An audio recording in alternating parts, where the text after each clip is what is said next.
अगर आप defence services में इंटरेस्ट रखते हैं तो आपने एनडीए और सीडीएस के बारे में ज़रूर सुना होगा। एनडीए के बारे में तो बहुत सारे लोगों को पता भी है कि भाई कैसे सिलेक्शन होता है और उसका पूरा प्रोसेस क्या होता है, लेकिन सीडीएस यानी कि कंबाइंड डिफेंस सर्विसेज, इसके बारे में ना बहुत सारे लोगों को आइडिया नहीं है। बहुत सारे लोगों को ये भी नहीं पता है कि आखिर सीडीएस में भर्ती कैसे होते हैं।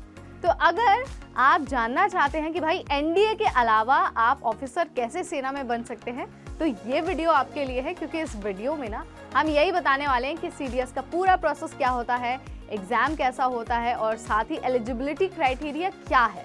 और हम आपको ये भी बताएंगे कि भाई एग्जाम का जो पैटर्न होता है ना वो कैसा होता है और आप कैसे तैयारी कर सकते हैं। तो चलिए आपको क्या करते हैं, क्विकली सारी चीजों का एक छोटा सा ग्लिम्स दे देते हैं।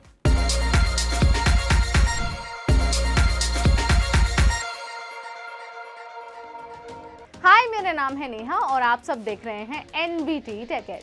आज की वीडियो बहुत खास है उन लोगों के लिए जो सरकारी नौकरी की तैयारी करते हैं और खास तौर पर जो डिफेंस सर्विसेज का हिस्सा बनना चाहते हैं, उनके लिए तो ये वीडियो बहुत ज़्यादा ही खास है। अगर आप इसका एग्जाम क्लियर कर लेते हैं, पास कर लेते हैं, तो आपको इंडियन आर्मी, इंडियन एयरफोर्स और इंडियन नेवी, इसमें आपको ऑफिसर बनने का मौका मिल सकता है।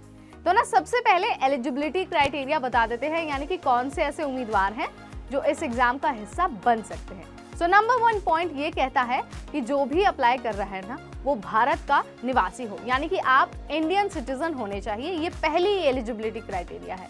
उसके बाद ये बहुत ज़रूरी है कि आपने ग्रेजुएशन कर लिया हो या फिर आप ग्रेजुएशन के लास्ट ईयर में हैं। अगर आप लास्ट ईयर में नहीं हैं, आप सेकेंड ईयर में या फिर फर्स्ट ईयर में आपने ग्रेजुएशन में जस्ट एंटर किया है, तो आप अप्लाई नहीं कर सकते। इस बात का ध्यान रखना है।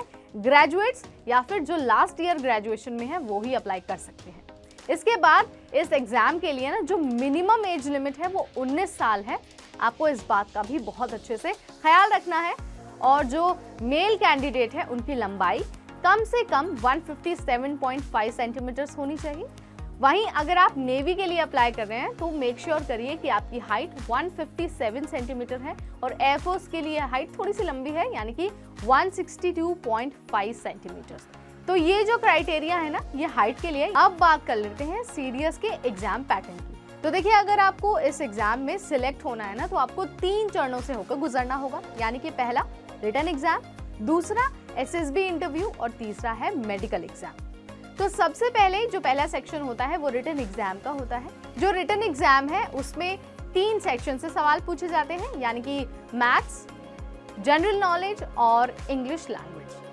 इस चरण को अगर आप क्लियर कर लेते हैं, यानी कि रिटन एग्जाम अगर आप पास कर लेते हैं, तो आपको बुलाया जाता है दूसरे चरण के लिए, यानी कि एसएसबी इंटरव्यू के लिए। देखिए, एसएसबी इंटरव्यू ना थोड़ा सा टफ है, क्योंकि इसमें ना आपको बहुत सारे चरणों से होकर गुजरना होता है। इंटरव्यू इस एग्ज़ाम का सबसे टफेस्ट पार्ट है, लेकिन अगर आप अच्छे से प्रिपेयर करके जाते हैं, आपको पता है कि क्या पूछा जाएगा और किस तरह से उसे प्रेजेंट करना है, तो मुझे लगता है आप इंटरव्यू को भी एस कर जाएंगे। इसमें आपसे आपकी पर्सनालिटी के बारे में तो पूछा ही जाता है, साथ ही आपके जो एप्टीट्यूड टेस्ट है ना वो भी लिया जाता है। सो इसके बारे में ना हम आपको यही सलाह देंगे कि अगर आप इस एग्ज़ाम की प्रिपरेशन कर रहे हैं या फिर आपको अगली बार इस एग्ज़ाम के लिए बैठना है, तो आप मेक श्योर करिए कि आपको एसएसबी इंटरव्यू के बारे में सारी नॉलेज हो, यानी कि उसमें किस तरह के सवाल पूछे जाते हैं, कौन कौन से चरण होते हैं। और अगर एक बार आपको वो सारी चीज़ें पता चल जाएंगी तो आप उसके अकॉर्डिंग अपनी तैयारी कर सकते हैं। और जब आपका रिटन क्लियर हो जाएगा और उसके बाद अगर आपका एसएसबी इंटरव्यू क्लियर हो गया, तो आधी जंग तो आपने जीत ली। तो रिटन एग्जाम और इंटरव्यू के बाद जो तीसरा चरण है वो है मेडिकल टेस्ट का। अगर आपने मेडिकल टेस्ट कंप्लीट कर लिया और आपके सारे डॉक्यूमेंट्स बिल्कुल ठीक हैं, तो आप इस एग्जाम में सिलेक्टेड माने जाएंगे। उसके बाद क्या होगा, आपको आपके रिस्पेक्टेड एकेडमीज में भेज दिया जाएगा, यानी कि आर्मी एकेडमी, एयरफोर्स एकेडमी या फिर नेवी एकेडमी में आपको भेज दिया जाएगा। वहाँ पर आपकी ट्रेनिंग होगी और ट्रेनिंग के दौरान आपको स्टाइपेंड भी मिलेगा। देखिए, जो सीडीएस की ट्रेनिंग वाला पार्ट होता है ना, वो बहुत इंटरेस्टिंग तो होता ही है, साथ ही थोड़ा सा टफ ज़रूर होता है, लेकिन इसमें आपको बहुत मजबूत बनाया जाता है और साथ ही ट्रेनिंग में आप बहुत कुछ सीखते हैं और ऑन ग्राउंड ड्यूटी के लिए ना आप पूरी तरह से तैयार होते हैं। तो आपको डरना नहीं है, ये नहीं सोचना है कि भाई अगर एनडीए क्लियर नहीं हुआ तो सीडीएस भी नहीं होगा, ऐसा बिल्कुल भी नहीं है। अगर आप अच्छे से तैयारी करते हैं, पूरी इन्फॉर्मेशन रखते हैं, तो फॉर श्योर आप इस एग्ज़ाम को एस कर लेंगे और साथ ही मुझे लगता है कि आपका जो डिफेंस सर्विसेज का सपना है वो भी पूरा हो जाएगा। तो ये जो प्रोसेस हमने आपको बताया वो सीडीएस का प्रोसेस। अगर आपका इससे रिलेटेड कोई सवाल है या फिर आपको कुछ लगता है कि यहाँ पर हमने मिस कर दिया है तो आप हमें कमेंट सेक्शन के जरिए बता सकते हैं।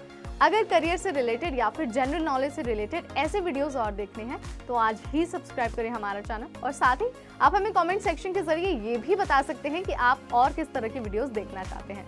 सो इस वीडियो में इतना ही, अगली बार फिर आएंगे। Till then this is me Neha Upadhyay signing of.